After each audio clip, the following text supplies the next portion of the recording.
আসসালামু আলাইকুম বন্ধুরা। বহুদিন পরে আমি একটা গল্প নিয়ে চলে আসলাম আপনাদের কাছে। গল্প না, এটা সত্যিকারের বাস্তব ঘটনা। আমি অনেক সময় বলেছি আমি একজন স্বাস্থ্যকর্মী, আমি ছোটোখাটো একজন নার্স। আজ আমি ফিল্ড ওয়ার্কারে বের হয়ে গেছিলাম। বেশ খানিকটা সময় নিয়ে বেরিয়েছি, প্রায় 9:30টার দিকে বের হয়েছে।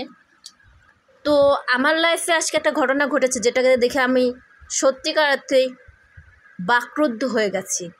আজকে আমি সত্যিকার ভাষা হারিয়ে ফেলছি যে আমরা কি সত্যি মুসলিম কান্ট্রিতে বসবাস করছি নাকি না।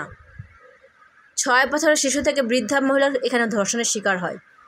আর আজ আমি যেটা দেখলাম, যেটা শুনলাম, তাতে মনে হচ্ছে পৃথিবীতে যতগুলো মুসলিম কান্ট্রি আছে তার মধ্যে বাংলাদেশটা অধঃপতনের সর্বনিম্ন স্তরে চলে গেছে। শরীফ থেকে শরীফা, এটা আমরা অনেকেই পড়েছি। এটা নিয়ে প্রতিবাদ করেছে ব্রাকের একজন প্রফেসর। আমি জানি না সঠিক উনি প্রফেসর কিনা, আমি সঠিক বলতে পারছি না, কিন্তু প্রফেসরই বললাম ওনাকে আমি। ঠিক সেই শরীফ থেকে শরীফার একটা ঘটনা আজকে আমার সামনে ঘটে গেছে। আমি নিজেও কল্পনা করতে পারিনি এমন একটা যে কোনো কিছুর সাক্ষী হয়ে থাকবো সারা জীবন। আজকে আমি যখন ফিল্ডে যাই তখন আমার একটা পেশেন্টের চেক আপের প্রয়োজন ছিল। তো আমি রিক্সা নিয়ে দাঁড়িয়েছি, যে জায়গাটা ছিলাম ওটার নাম পাকা ব্রিজ নামে একটা জায়গা। দাঁড়ানোর সাথে সাথে একটা ছেলে খুব দ্রুত হাঁপাতে হাঁপাতে এসে আমার রিক্সার সামনে পড়ে গেছে। আন্টি আমাকে বাঁচান, আন্টি আমাকে বাঁচান। আমি তো হতবাক হয়ে ছেলের দিকে তাকিয়ে আছি, কিন্তু আমি তার আন্টির বয়সী না, আর সেও আমার ছেলের বয়সী না। কিন্তু সে এভাবে বলতেছে যে আমাকে হাইজাকার ধরছে, আমাকে ছিনতাইকারে ধরে আমাকে কলা বাগানের ভিতরে নিয়ে গেছিলো, সেখান থেকে আমার মোবাইল কেড়ে নিচ্ছে, আমার আমাকে ফোন দেওয়া হয়েছে, দেন আমার আবার বাড়ি থেকে 5,000 টাকা আনাইছে, আমার কাছে চেন টেন ছিল যা সব নিয়ে গেছে। তো মোটামুটি বললাম আপনি কি করবেন। তো পাশাপাশি একটা লোক ছিল, যে সে বলল যে ভাই তাহলে আপনি কাজ করেন, আমাদের সামনে একটা ক্লাব আছে, আপনি ক্লাবে যেয়ে জানান। তো আমার ওই মুহূর্তে শরীর কাঁপতেছিল, কিন্তু কিছুক্ষণ পরে আমার ইচ্ছে করতেছিল ছেলেটাকে আমি জুতা পিটা করি বা তাকে আমি ঠিক মতো পিটাই। সে আমাকে বলতেছে আন্টি আমার সেটা ভুল করে ফেলছি, আমি ভুলবশত সমকামী একটা গ্রুপে অ্যাড হয়ে গেছিলাম। আমি সমকামী গ্রুপে অ্যাড হওয়ার কারণে আজকে দুর্গতি। তার কথাতে এটা বুঝতে পারলাম। সে বললো সমকামী গ্রুপে আসছে, যার কারণে আমার সাথে খুব খারাপ হয়েছে। এখানে আরও তারা আমার সাথে খারাপও করছে, সেভাবে বলছে আমার সাথে তারা খারাপও করছে। দেন সেটা ঠিক বোঝাতে চেষ্টা করছে সে ছেলেটা তাকে রেপ করা হয়েছে। আমি বাস ওইখান থেকে নেমে আমার শরীরে বোধহয় কাড়া দিচ্ছিল, দেন আমি ভয় পেয়ে গেছি যেটা কি বললো। আমি একটা রাতের বেলা প্রায় 15-10টার মতো বেজেছে ওর সাথে কথা বলতে বলতে সময় আসলাম। আমার আবার একজনের জন্য খাবারও নিয়ে গেছি রান্না করে। তো আমার জাস্ট শরীর কাটা দিয়ে উঠছে যে কীভাবে উঠতেছে, আমি ওইখানে কাঁপতে শুরু করছি। তো আমার সাথে যে রিক্সা ছিল ওই ছেলেটা বান্ধব পরিচিত আমার বাসার কাছে, সে বললো আপা আপনি টেনশন করেন না, আমি আপনারা নিয়েই তারপরে যাবো। তা আমি বললাম ভাই সমস্যা নেই, আমি যেখানে যাচ্ছি আপনি দাঁড়ান না, ওইখানে আমি যাই। তো ছেলেটার সাথে কথা বলতে আমার রুচিতে বাঁধলো। আমার ইচ্ছে তো ওখানে ধরেন আমি ওকে পিটাই। ওকে বলতেছে আমার খুব বাজেভাবে মারছে, আমার সাথে খুব বাজে বিহেভ করছে, আমার সাথে খুব বাজে কাজ করছে, দেন আমার খুব বড় একটা সমস্যা হয়ে গেছে, দেন আমার বাসা থেকে 5,000 টাকা আনাইছে, আমার মোবাইলটা রেখে দিছে, আমার চেন রেখে দিছে, এই করছে সেই করছে। তো আমি মনে মনে বলছি কুত্তার বাচ্চা তুই তো মুসলমানই না। কারণ একটা জাতিকেই ধ্বংস করে দেওয়া হয়েছে শুধুমাত্র এই সমকামিতার জন্য। আমরা বাংলাদেশে বসবাস করি, আমরা গর্ব করে 5 ওয়াক্ত নামাজ পড়ে সেজদা দিয়ে আল্লাহর কাছে নামাজ পড়ে দোয়া করে আল্লাহ আমাদের সকল পাপ থেকে দূরে থাকার চেষ্টা করো, আল্লাহ যেন আমাদের প্রতিটা পাপ থেকে দূরে রাখেন, আমরা সেই প্রার্থনা করি। অথচ আমাদেরই পৃথিবীর সর্বনিকৃষ্টতম গুনাহ হচ্ছে এটা সমকামিতা, যেই সমকামিতাকে আল্লাহ কোনোভাবেই ক্ষমা করবে না। এমন একটা কাজের সাথে তুমি জড়িয়ে গেছো, আর তুমি এখানে আমার আপলোড করছো যে আমার ইচ্ছে হচ্ছে রিক্সা থেকে উল্টা লাথি মারি ধরে। আমার কথা যদি খারাপ লাগে আমাকে মাফ করবেন। আমার জীবনে এই একটা ঘটনা আমি আপনাদের সাথে শেয়ার করলাম, আজকে আমার সাথে বাস্তব এটা ঘটছে। আমার তখন মনে হচ্ছে খুব খুব রাগ লাগতেছিল, যে আমার ঘৃণা লাগতেছিল সেটা দিয়ে তাকে, আমার বমি আসতেছিল, এমন একটা সিচুয়েশনে আমি নেমে গেছি। খুব কাঁপতে কাঁপতে ঘরে যেয়ে বললাম ভাই এই ব্যাপারটা, এই ঘটনা, আমার যার কাছে বাসায় গেছে তাকে যে আমাকে আগা দিতে হবে কিন্তু। তারপরে এখান থেকে পানি খেয়ে আমি বেশ কাঁপতেছিলাম, সে আমাকে বলছে আপনি কাঁপতেছেন কেন। তখন আমি বললাম এমন ঘটনা।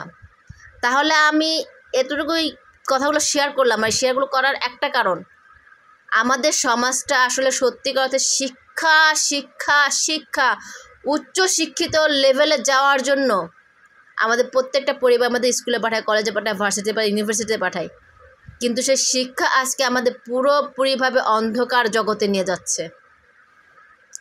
আদৌ কি শিক্ষিত হচ্ছে মানুষ? আদৌ কি শিক্ষার আলো ঘরে ঘরে জ্বলতেছে?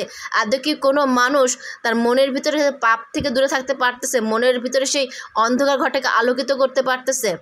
কিভাবে? কোনোভাবে তো সম্ভব না।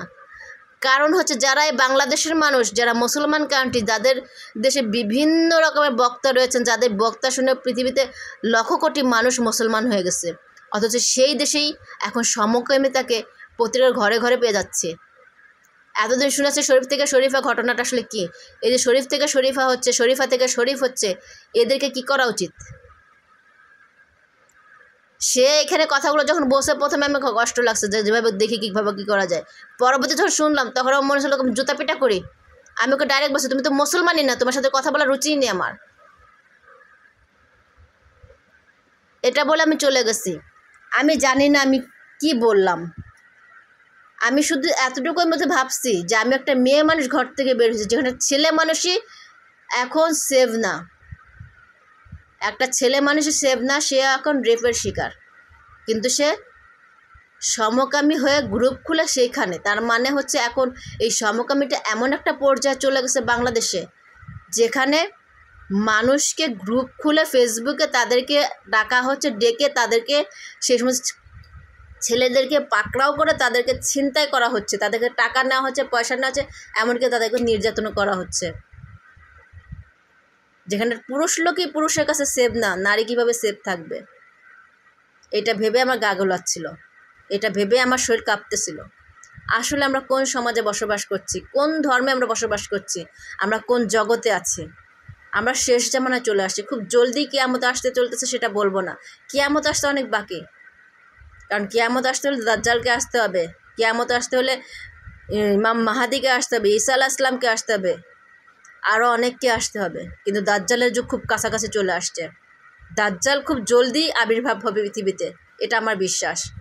আমার কথাগুলো যদি কারো কাছে খারাপ লেগে থাকে, কারো কাছে ভালো লেগে থাকে, কারো কাছে যদি অস্বস্তিকর লেগে থাকে, আমাকে ক্ষমা করে দেবেন, নিজ গুণে ক্ষমা করে দেবেন। কারণ আমি এভাবে বলতে চাইনি, কিন্তু এটা সত্যি কথা। বাংলাদেশের মতো দেশে পুরুষ লোকই এখন নির্যাতনের শিকার। নারীরা কোথায় যাবে? শিশুরা কোথায় যাবে?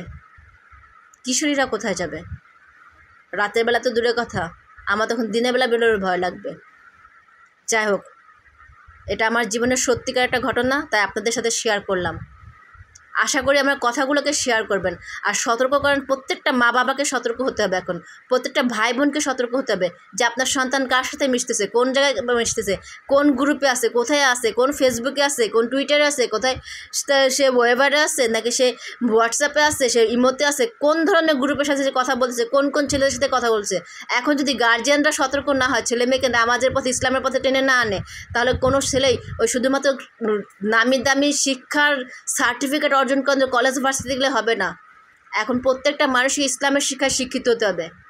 কারণ আমাদের নবী করিম সাল্লাল্লাহু আলাইহি ওয়াসাল্লাম কিন্তু ইসলামের শিক্ষায় প্রতিষ্ঠিত করার চেষ্টা করছিল, যেখানে ধর্ষণ ছিল না, রাহাজারি ছিল না, মারামারি ছিল না, কাটাকাটি ছিল না, লড়াই ছিল না, যুদ্ধ ছিল না। সে কিন্তু সারা জীবন এটা চেষ্টা করেছেন। তো আমাদের সমাজটা এখন নম্রতা, ভদ্রতা সব ভুলে গেছে, নোংরামিতে ভরে গেছে। এর থেকে বড় নোংরামি আর কিছু হতেই পারে না। আপনাদের সকলকে বলবো, আপনারা যারা মুরব্বী আছেন, যারা কিশোরী আছেন, যারা কিশোর আছেন, যারা পড়ালেখা করছেন, ভার্সিটি ইউনিভার্সিটিতে আছেন, যারা আমার আইডির সাথে অ্যাড আছেন, সবাইকে বলতেছি আপনারা নিজেরা সতর্ক হন। কোরআন শরীফ খুলেন, কোরআন শরীফ পড়েন, নামাজ পড়েন, রোজা রাখেন, নিজেদেরকে নিজে সতর্ক করুন। মৃত্যুর কিন্তু খুব কাছাকাছি। আমি কথা বলতে বলতে মরে যেতে পারি আপনাদের এখানে, আমার পোস্টটা নাও হতে পারে, কিন্তু এই যে কথাগুলো আমি বলছি কিন্তু প্রত্যেকটা কথা সত্যি। মৃত্যু খুব কাছে, এখনও সময় আছে। আপনারা নিজেরা সতর্ক না, আপনাদের পরিবারে প্রত্যেকে সতর্ক করেন, আপনার আশেপাশের মানুষগুলোকে সতর্ক করেন, এই সমকামিতার হাত থেকে নিজেদেরকে বাঁচান, নাহলে ভবিষ্যৎ খুবই অন্ধকার। ভবিষ্যৎ আমাদের জন্য খুবই জঘন্য কোনো কিছু নিয়ে আসছে। যদি সময় পান আমার কথাগুলো শুনে যাবেন, ভালো লাগলে লাইক কমেন্ট যা ইচ্ছা করে যাবেন, গালাগালি করতে ছিল করে যাবেন। আল্লাহ হাফেজ।